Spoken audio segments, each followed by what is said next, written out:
decided for the time being to do a hybrid meeting, which is, we have about 11 people who are joining us online, so we want to welcome them and thank them for joining us online, and then we have a great turnout here in person. So thank you all for being here. It is good indeed to see people again in person, but I think we also have to be mindful that this is a crisis which is not over. It's not over for our business community, and we have people who are wearing masks, and I guess there's even in the last couple of days a spike in the cases here locally. So it's something that we're going to have to deal with on an ongoing basis. But give us your feedback, both those of you online as well as you are here today, whether this format works to accomplish the dual purposes which we have. One is certainly to have the fellowship among business leaders as well as with elected officials and with staff members, so that we have that ongoing fellowship and discussion, and that's really valuable to us. And new businesses have been able to come and meet folks for the first time and been able to be heard, which is a very good thing. And then we also aim to learn something each month and use your time wisely by having speakers that are of interest to our business community. So those are our dual purposes. I think I know almost everybody in the room, but my name is Rick Avery and chair of the EDA, I think for until tomorrow. So we'll have a new chairman of the EDA tomorrow when we have elections. But I'm a local business owner and host of the Roundtable. Adria Van Hoosier with Riverside has been the host for the last couple meetings of the Roundtable, and that's been fantastic. She is on family leave today with her family, so good summer vacation. We're going to hear from our speaker, then we'll have a brief economic update, and then we'll close by highlighting some of the resources that are available in the city.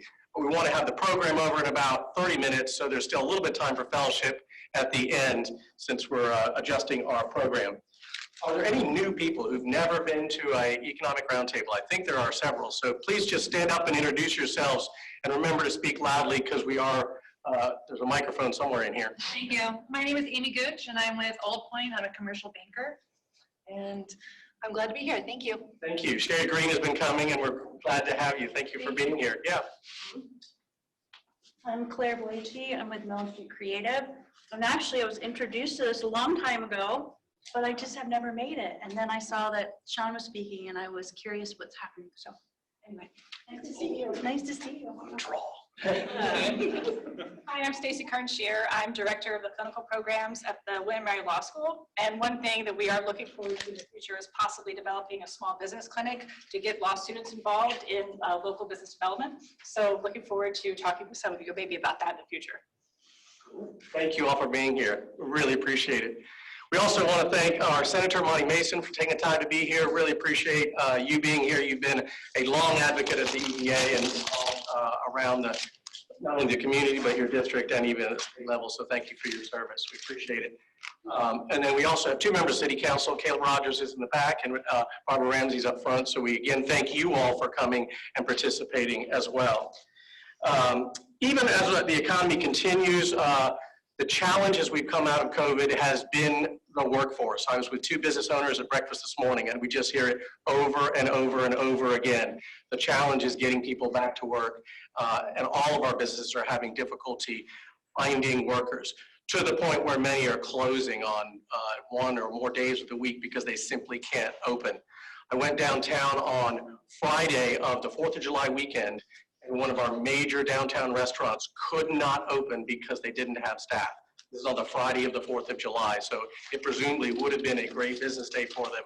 But they couldn't open for lunch, and then they also couldn't open for dinner and into the evening. So this is a real short term, and I think it will be a longer term challenge that we face in Williamsburg and in the area. So we have nobody better to talk to us than Shawn Avery with the Hampton Roads Workforce Council, who's going to give us a presentation about what the status is with our workforce, and then hopefully some things that we can do locally and regionally about it. So you all know Shawn. He's been here before. We're really glad to have him back. Thank you again for being here.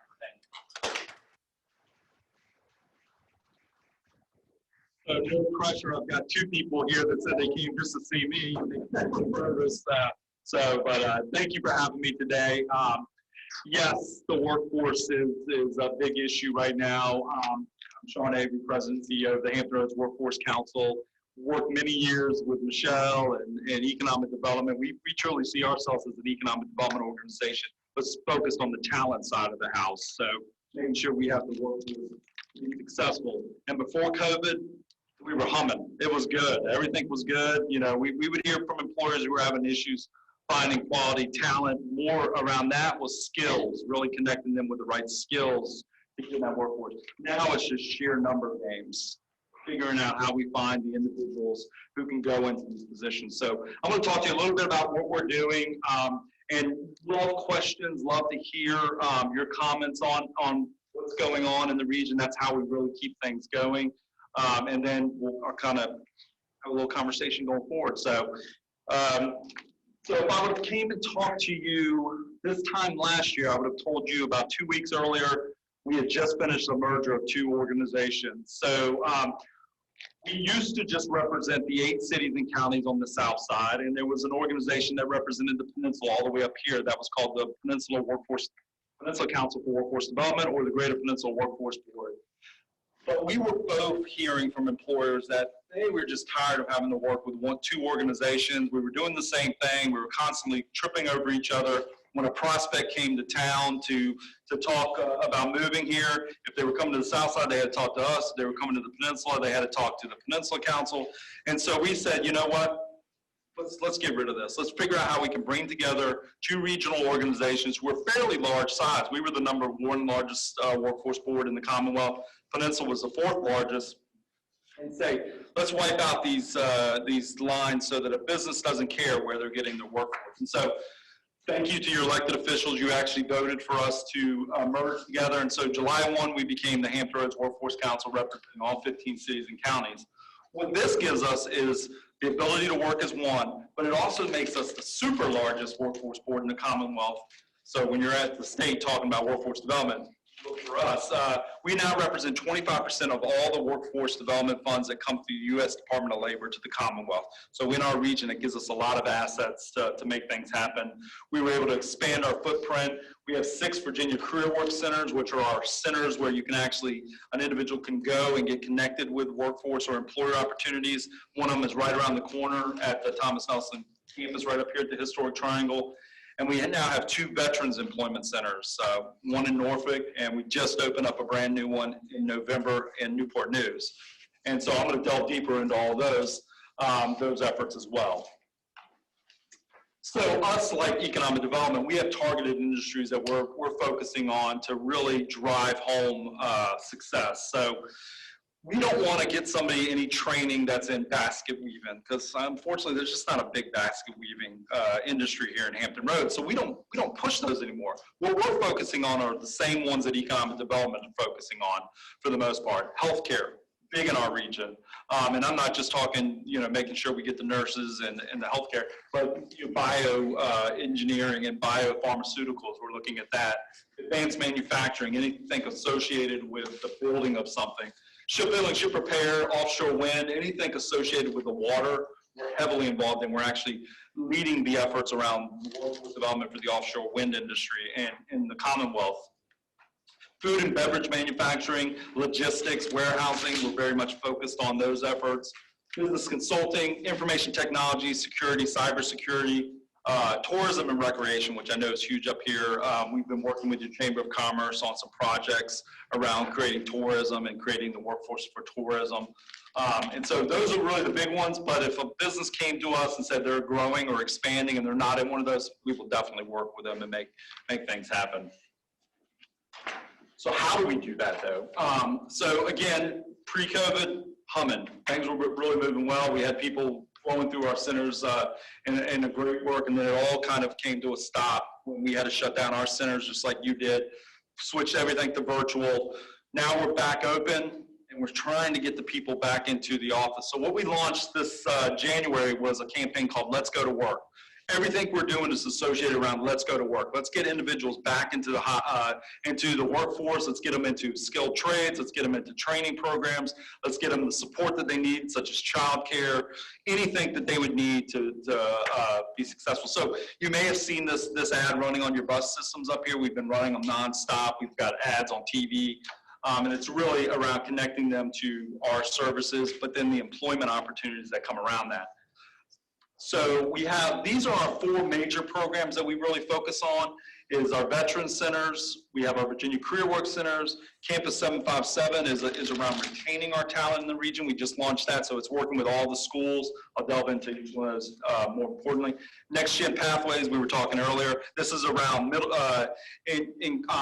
educating our middle school, high schools, and go up to 24, young adults around the opportunities that are available in the region, getting them connected with internship or mentorship opportunities, and really wanting to keep them here. So, building all that. So, Veteran Center, these are, actually, our Veteran Center really never stopped working. They were pretty much on pace, because every year we have about 12,000 transition and service members. It goes down to 8, goes up to 16.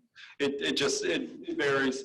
And our stats that we say are, and this has historically been correct, a third of them will stay here. We really don't have to do anything. They've got connected, their spouses or families are connected to the region. We're good to go on that.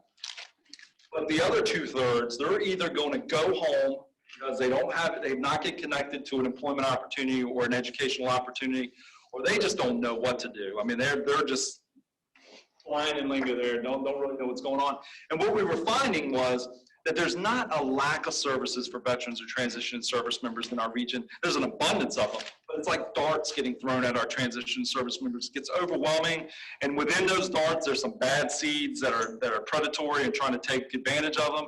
So what we did was we brought together 25 different partners, including the Chambers of Commerce, the Economic Development, the cities, many of the transition and service members, business and industry, to set up a Veterans Employment Center about 5 years ago. We get about 2,500 visits from those centers each year. We have dedicated military spouse programs. We were actually named the #1 military spouse program by the U.S. Chamber of Commerce this last year, and that's around connecting them with opportunities. And then so successful that Smithfield Foods gave us $300,000 to open up the Newport News location. So now we have one on the peninsula that is just moving along as well, so much so that now we have a waiting list for our businesses that are interested in doing job fairs within our Veterans Employment Centers. So if you're interested in the veterans population or how we can get connected with veterans, let me know. We're always looking to do it. And while we have those 2 centers in those locations, we do everything around the region. So it's not, those are just kind of our base of operations, but we're doing things virtually. We're doing things with job fairs in partnership with other organizations. This is just an example of this is the Newport News location. So as you can see, we've got all the localities. You all are included as well. Fleet and Family Services, we got the Community College, the Virginia Employment Commission, the Chamber, are all part of this effort to make sure that we're meeting the needs of the veterans, transition service members, and their family. Our Virginia Career Work Centers, as I mentioned, we've got 6 throughout the region. One's right up the road. Pre-COVID, we were getting about 55,000 visits for those centers, and that sounds amazing. That sounds an unbelievable number. That is a realistic number. Through those centers, they were high-capacity centers, especially our Hampton and Norfolk location. A lot of people flowing through those centers trying to get connected with jobs, get connected with educational opportunities. Dropped off a cliff, just like everything else did, but now it's starting to peak back up, and so we're hoping to get back to those 55,000. And what the important thing is for that is we do job seeker referral networks through those. So if a business reaches out to us, we can send them quality candidates right away. So when we used to send maybe 20 to 30 different applicants, now we're maybe sending 5 to 10 on average. So again, it's around getting the numbers up to make sure we're meeting the needs. And we got dedicated support staff in all those centers to meet the needs of those individuals. We can also, to a point, like I said, basket weaving. No longer in demand here. If you have a basket weaving degree, we can actually send you back to school to get you some more training. So maybe up to $8,000 we're able to pay for somebody to go back to school. Our Campus 757 program, this is a really cool program. We just launched it this past year. It's around connecting our college juniors and seniors with recruitment, with employment opportunities or mentorship or internship opportunities. Our studies have shown, and national studies have shown this, if you can get connected, if you can get a college graduate connected with an internship before they graduate, they're more than likely to stay in that community where they got connected with that internship. And so we're working with all the colleges and universities. William & Mary is a big player in this. They're actually dedicating staff to this effort. We're setting up a marketplace on our website where employers will be able to post their internship opportunities, and we'll be able to connect the college graduates to those opportunities as well, or juniors and seniors. We can go lower if they're interested in that. But all the 10 colleges and universities have committed to this project, and this is really around their retention and recruitment efforts to retain our graduates. What it does is we're promoting the 757 as a great place to live. We're developing that online portal, which is online now. It's working now. I hate this word assimilate, but we're trying to get the youth to, this is not my lingo, this is their lingo. We're trying to get the youth to understand all the great opportunities that are available here, but also all the aspects that we all know is great, the water, the history that we have in this region, all the great things that made us want to stay here and raise a family here. We're trying to get them to understand that and then really measure the economic impact that it can have. This is one of the big recruitment tools, and Michelle, you may have seen, the Alliance is really using this as one of the recruitments as they're talking about prospects and retaining our talent. And then the last thing is our next gen pathway, which is really around developing our future workforce. So some of the other projects I talked about is here and now. This one is really about where are we going to go in 3 to 5 years or 10 years as our K-12 system starts producing this new talent. We want to make sure that they understand the opportunities that are out there. So while it says we're doing stuff with age 16 to 24, we're actually doing stuff in the elementary school now, talking about career opportunities. This past summer, we actually took out 20 guidance counselors out to the turbines off the coast to show them, the future opportunities. And I tell this story because I have not gone on that trip yet. 3 of my staff members that went on that also got sick. They got seasick. That's why I'm not going on it. But the good thing about that is it's something they need to tell the students. You may not want to go in the offshore wind industry because you got to go out 27 miles off the coast. And so that's the stuff we need people to understand about the opportunities that are available in our industry. You want to go work in the shipbuilding, ship repair industry. You're going to be working outside, 110 degrees. But if some people like that, you want to go in the hospitality industry. There may be some times in the year where it's slow, and so we want to make sure everybody understands those types of activities. Then we also have a whole division that's headed up by Steve Cook, who I know some in the room know him. And that's around helping our employers. So we work with employers to develop customized solutions to what their workforce needs are. We can do anything from recruitment events, information sessions, outreach efforts through our job boards. We can do on-the-job training where we actually pay for somebody to go back to school or work on the job. We'll pay for part of their salary. And all these services that we're able to provide to an employer are free of charge to the employer. They're paid for through the U.S. federal government's funding that we receive. So for economic development, this is a great tool as you're talking to a business, trying to retain them or they're expanding, or a new business is coming to town. We can be at the table and talk about all these opportunities that we're able to provide. And then you can't see it there, but targeted talent pathways. So this is really one of our big efforts that we're working on moving forward, is that we're starting to convene different opportunities, or different companies that are in the same industry. So for example, we've convened about 200 of the shipbuilding, ship repair industry through the Virginia Ship Repair Association to really identify what their workforce needs are, take that information, share it with our educational partners so that we start to standardize curriculum, so that when somebody comes out of one program, they're easily going to be able to go into another educational program or go straight to work, and it all kind of goes together. We're now starting to look at healthcare. We're starting to look at hospitality, information technology are our big efforts. So this is really looking at our future workforce needs in the Hampton Roads region. And then again, as I said, Let's Go to Work campaign. We want this to be not just our campaign, but really the community's campaign. So we're talking to the chambers about, we did it for a period of up to July 1. We've stopped it for a little bit. We're going to launch it again in August, and really going to use the chambers to get to the small businesses, medium-sized businesses, so that they can start to work with us on this Let's Go to Work campaign to get their workforce. I mean, we know it's very tough right now, and so if we can all come together, we should be able to really bring that home. So you can go to our website, you'll see all the resources we've got there, and again, you'll see this launch again. It's really a quick down and dirty. We do a lot of different things, but this kind of gives you a little overview of what we're doing. We're in all 15 cities and counties. We're going to be working very closely with Terry on doing some job fairs up here with the chamber, and we're working with the school divisions and the College of William and Mary on some efforts to really expand our footprint up this area as well. So, love to take questions, because then I can. I have a question, Shawn. I have not been to the new, we used to call them one-stops, at Thomas Nelson. Yes. Love to have you. Tell us a little bit about that. Yes, so it's located downstairs. As soon as you walk in the door, they gave some space. It's right on the right. It's a place where any individual can come in. We've got a full-time staff person that's there, and you get connected with any of our services, any employees that we're working with. But also, if they're looking to go back to school or they're looking to make a career change, we can work with that counselor and get them connected with the various opportunities. We also have partners that come there as well. So would love anybody that wants to go up there. We'd love to have you come up there. I can help schedule that. We can do a tour and an overview of it. Good thing about being on the campus of Thomas Nelson is we can utilize the other services they've got there. So they're right downstairs. We're also going to be doing job fairs up there, working with Thomas Nelson too. So Does VEC have a presence there? Partners? Does VEC have any presence anywhere right now?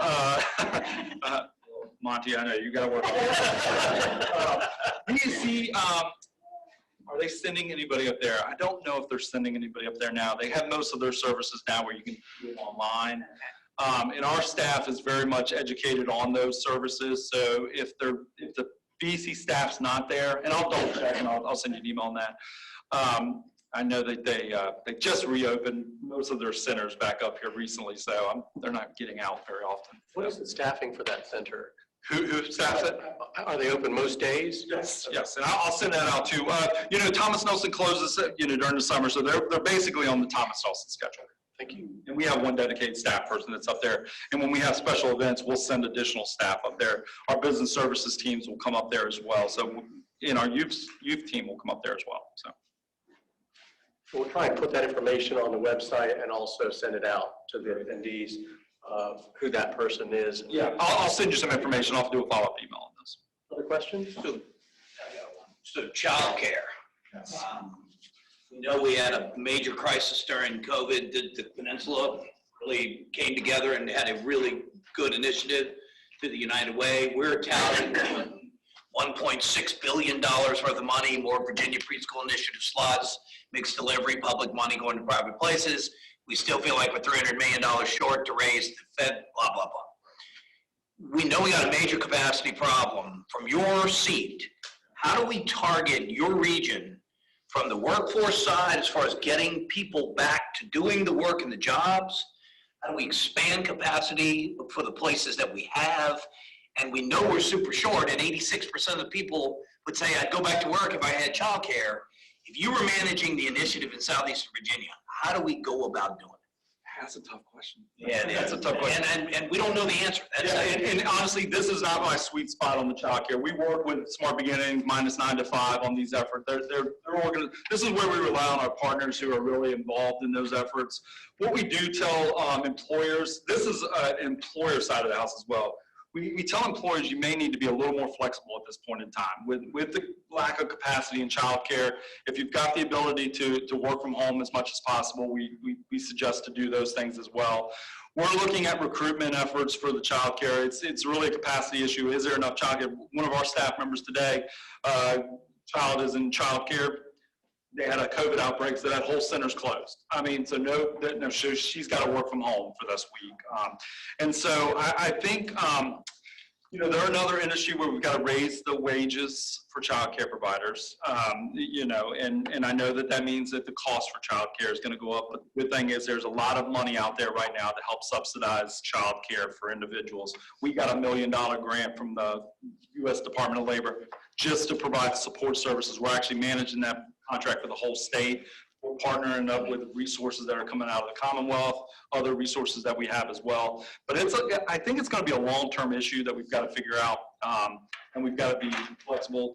We're promoting that as well. We've done job fairs for childcare organizations. We've worked with the -9 to 5 again to do some recruitment events.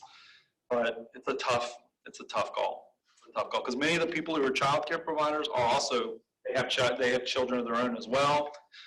So that's what we're finding on that side. That's a tough one. And we work with social service on it. So I know that they're one of the big ones that are leading up this effort. So I'm hoping that they've got the better answers than I give you. It's tough. Thank you. Sorry, Kara. Yeah, thank you. I'm particularly interested in your partnership with K-12 education, and I'm curious if you could talk about what you think the biggest opportunity is there, and also conversely what your biggest challenges are partnering with K-12. That'd be helpful to know. Yeah, in all honesty, we don't have a lot of challenges partnering with K-12. I mean, of course, being able to get there now, you know, pre-COVID, we were in the schools, we were doing workshops on opportunities. Now it's, you know, it's kind of coming back a little bit as well. But honestly, the school divisions, well, at least in our opinion, I mean, at least for us, which is maybe not for everybody else, does see the benefit in understanding what the needs are, understanding what employers are looking for. We kind of see ourselves as a voice of that. So I think we have staff that serves on all the CTE advisory committees and stays very much in contact with that. So I think a lot of that's in high school. I think if we can do more in middle school, I think explaining the opportunities that are available in middle school, that's probably where our biggest opportunities are. And I mean, you can get into, you know, 4th, 5th grade or, you know, elementary, how much more we can do around those things as well. Another opportunity is we're really, and I was mentioned this earlier, we are not promoting that the only career pathway is to go to college anymore. We talk about, now we need to talk about the various opportunities that are available. And it could be you get a certification, it's stackable credentials or you know, on-ramps and off-ramps. I was saying earlier, if somebody were to talk to me about the opportunities that were available, I mean, I love my job, I'm, you know, knock on wood, I'm gonna get fired or anything, but I love working with my hands, I love working outside. I was never really exposed to engineering or anything like that in my high school. I would have loved to have done that. I would have loved to have gone into some kind of field like that. I think we've got to do more of that, exposing, you know, career opportunities and explaining that not everybody needs to go to 4-year institutions. Not everybody needs to go straight into college. Figure out what you want to do. Get a job, get an internship, get a certification, get a 2-year degree. You know, work up that pathway. And so that's really a lot what we're talking about. I think that is a mindset change, especially for the guidance counselors. I think that, you know, and you know, history of some of the mandates from the Commonwealth saying, you know, how many people are you sending to college? I mean, that didn't help out as well, but I think the state's figuring that out and really understands those opportunities as well, so. One more question, Taylor? Thanks very much for this presentation, for showing the work you do. I have a question about the local nonprofit community on our peninsula. I spoke recently to a group, 3E. There's probably a lot of people in the room familiar with 3E. They are starting programs soon that are somewhat duplicative of the Workforce Council, and that they're working with people who are housing challenged to retrain them and try to place them into jobs. So you all do fantastic work with educational institutions, municipalities. Do you do much at all with nonprofit groups that are also trying to do some of that retraining? Yeah, absolutely. I mean, I've got a staff of 80. I mean, we can't, I mean, you know, in a region the size of a small state, you know, we need to have partners like that. So we partner up with a lot of nonprofits, a lot of your social service departments, redevelopment and housing authorities, economic development. So we love those opportunities. We always encourage, you know, partners who are into those things, reach out to us. I mean, we may even have funding to help support those efforts. We see it as an extension of what we're doing. I don't have an ego in this. I don't need credit. It doesn't all need to be the Hampton Roads Workforce Council. It's around making sure we have the talent in the region to be successful. And so if us being successful doing that is working with a nonprofit, I'm all about that. all about that. So yeah, I would love to talk more to those individuals. And we have a question from online. Yes, this is from Frederick Hayes. He works for Baylands Family Credit Union. He says, if the company that I work for has job openings, what's the best way to connect with your organization? Send me an email or Steve Cook's an email and we can get you our contact information. Our business services team will work right with them and we'll get it all connected. Well, thank you so much for being here, Shawn. We really appreciate it. All right, thank you. And if anybody has any other questions, feel free to reach out to me. Thank you.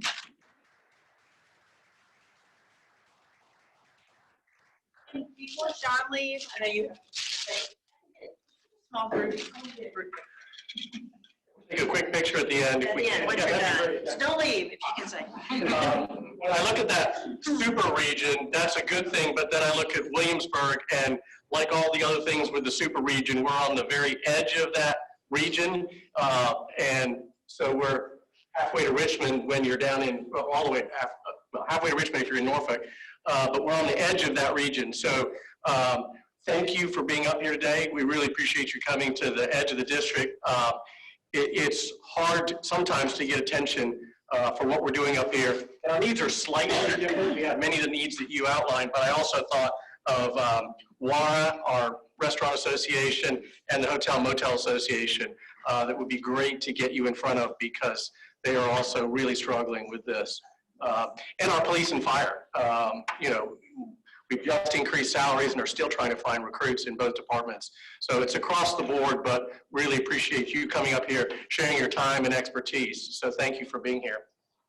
I don't know that we have an economic development. I have just a couple things. A lot of this is our business grants are online. You go to yeswilliamsburg.com if you wish to apply for a grant.